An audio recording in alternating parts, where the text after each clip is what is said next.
To the question of invasion, I would observe that there has never been a period in all these long centuries of which we boast when an absolute guarantee against invasion could have been given to our people.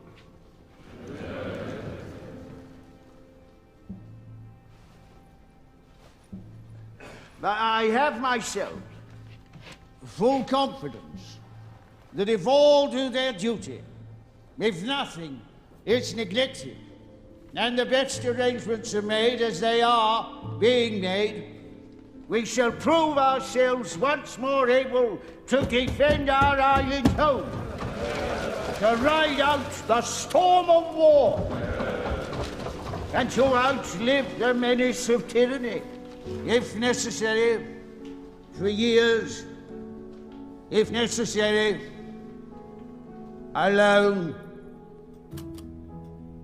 At any rate, that is what we are going to try to do. That is the resolve of His Majesty's government, every man of them. To your right a little, please. That is the will of Parliament and the nation.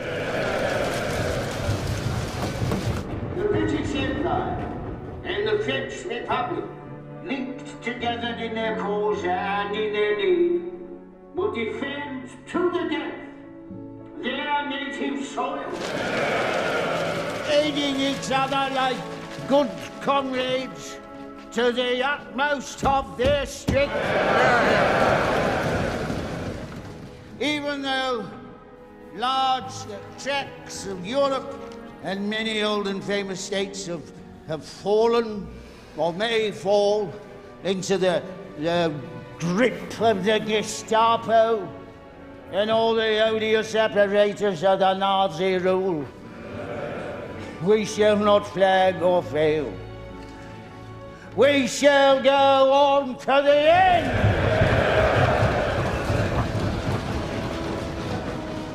We shall fight in France. We shall fight on the seas and oceans. We shall fight with growing confidence and growing strength in the air. We shall defend our island, whatever the cost may be. We shall fight on the beaches.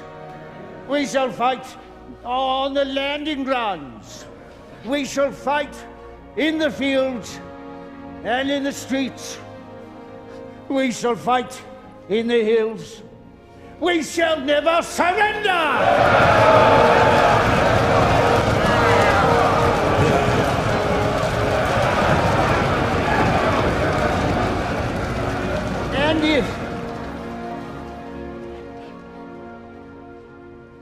And if,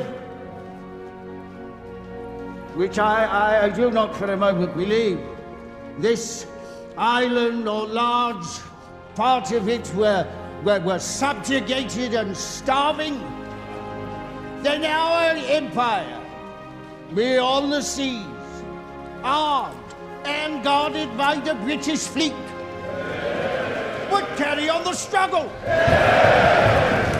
until in God's good time, the new world, with all its power and might, steps forth to the rescue and the liberation of the old.